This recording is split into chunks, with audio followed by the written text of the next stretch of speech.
اعوذ باللہ من الشیطان الرجیم بسم اللہ الرحمن الرحیم۔ سورہ جمعہ آیات نمبر 1 تا 11 میں بنی اسماعیل کو یاد دہانی کہ یہ اللہ کی بہت بڑی مہربانی ہے کہ تمہیں جاہلیت کی تاریکی سے نکالنے کے لیے تم ہی میں سے ایک رسول بھیجا ہے۔ اس کی قدر کرو اور یہودیوں کی سازشوں کا شکار مت بنو۔ یہود کے اس دعوے کی تردید کہ وہ اللہ کی برگزیدہ امت ہیں اور کسی دوسری قوم کو رسالت نہیں مل سکتی۔ مسلمانوں کی ایک غلطی پر تنبیہ جو نماز جمعہ اور رسول اللہ صلی اللہ علیہ وآلہ وسلم کے خطبہ کے احترام میں کچھ لوگوں سے صادر ہوئی۔ بسم اللہ الرحمن الرحیم۔ یسبح للہ ما فی السماوات وما فی الارض الملک القدوس العزیز الحکیم۔ آسمانوں اور زمین کی ہر چیز اللہ کی تسبیح بیان کرتی ہے جو حقیقی بادشاہ ہے۔ وہ انتہائی مقدس و پاک اور بہت زبردست اور بڑی حکمت والا ہے۔ هو الذي بعث في الأميين رسولا منهم يتلو عليهم آياته ويزكيهم ويعلمهم الكتاب والحكمة وإن كانوا من قبل لفي ضلال مبين۔ وہی ہے جس نے امیوں میں سے ایک شخص کو رسول بنا کر انہی کی طرف بھیجا جو ان کے سامنے اللہ کی آیات کی تلاوت کرتا ہے، انہیں شرک اور گناہوں سے پاک کرتا ہے، انہیں قرآن کی تعلیم دیتا ہے اور حکمت کی باتیں سکھاتا ہے۔ بے شک یہ لوگ رسول کی آمد سے پہلے کھلی گمراہی میں مبتلا تھے۔ وآخرین منہم لما يلحقوا بهم وهو العزیز الحکیم۔ اور اس رسول کی بعثت دوسرے ان تمام لوگوں کے لیے بھی ہے جو ابھی ان میں شامل نہیں ہوئے، اور وہ اللہ بہت زبردست اور بڑی حکمت والا ہے۔ ذلك فضل اللہ یؤتیہ من یشاء واللہ ذو الفضل العظیم۔ یہ اللہ کا فضل ہے، وہ جسے چاہتا ہے عطا کرتا ہے، اور وہ بڑا فضل فرمانے والا ہے۔ مثل الذين حملوا التوراة ثم لم يحملوها كمثل الحمار يحمل أسفارا۔ جن لوگوں کو تورات کا حامل بنایا گیا تھا پھر انہوں نے اس کا بار نہ اٹھایا، ان کی مثال اس گدھے کی سی ہے جس پر کتابیں لدی ہوئی ہوں لیکن خود علم و عمل سے خالی ہے۔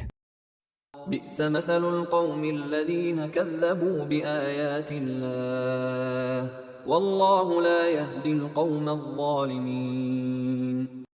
کیا ہی بری مثال ہے ان لوگوں کی جنہوں نے اللہ کی آیات کو جھٹلایا، اور اللہ ایسے ظالموں کو ہدایت نہیں دیا کرتا۔ کہ تورات میں آخری نبی صلی اللہ علیہ وآلہ وسلم کی پیشگوئی موجود تھی لیکن علماء یہود نے اسے جھٹلا دیا۔ قل يا أيها الذين هادوا إن زعمتم أنكم أولياء لله من دون الناس فتمنوا الموت إن كنتم صادقين۔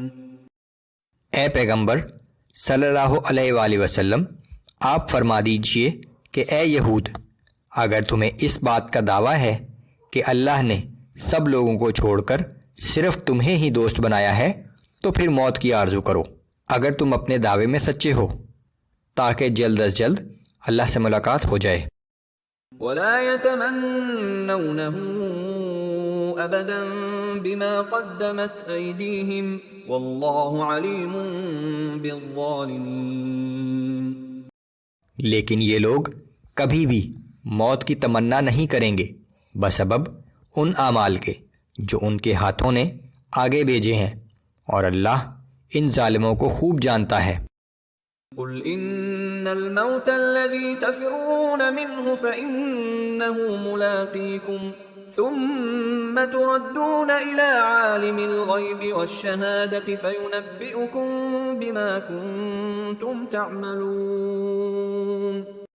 آپ ان سے کہہ دیجئے کہ جس موت سے تم اتنا بھاگتے ہو وہ تو تمہارے سامنے آ کر رہے گی، پھر تم اس اللہ کی طرف واپس لوٹائے جاؤ گے جو ہر پوشیدہ اور ظاہر چیز کا جاننے والا ہے، پھر وہ تمہارے کیے ہوئے سارے اعمال تمہارے سامنے رکھ دے گا۔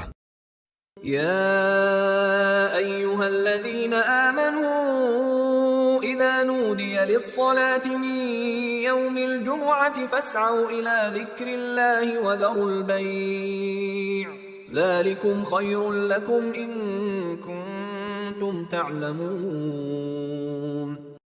اے ایمان والو، جب تمہیں جمعے کی نماز کے لیے پکارا جائے تو فوراً خرید و فروخت کو چھوڑ دو اور اللہ کے ذکر کی طرف دوڑو، یہ تمہارے حق میں بہتر ہے اگر تم اس بات کو سمجھ لو۔ فَإِذَا قُضِيَتِ الصَّلَاةُ فَانتَشِرُوا فِي الْأَرْضِ وَابْتَغُوا مِن فَضْلِ اللَّهِ وَاذْكُرُوا اللَّهَ كَثِيرًا لَعَلَّكُمْ تُفْلِحُونَ۔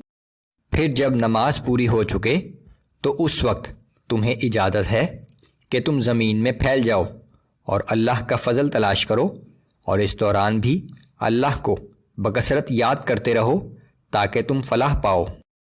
وَإِذَا رَأَوْا تِجَارَةً أَوْ لَهْوًا انفَضُّوا إِلَيْهَا وَتَرَكُوكَ قَائِمًا۔ اور اے پیغمبر صلی اللہ علیہ وآلہ وسلم، جب یہ لوگ تجارت یا کھیل تماشا دیکھتے ہیں تو اس کی طرف دوڑ پڑتے ہیں اور آپ کو اکیلا کھڑا چھوڑ جاتے ہیں۔ قُلْ مَا عِندَ اللَّهِ خَيْرٌ مِّنَ اللَّهْوِ وَمِنَ التِّجَارَةِ وَاللَّهُ خَيْرُ الرَّازِقِينَ۔ ان سے کہہ دیجئے کہ جو چیز اللہ کے پاس ہے وہ اس کھیل تماشے اور تجارت سے بہتر ہے، اور یاد رکھو کہ اللہ سب سے بہتر رزق دینے والا ہے۔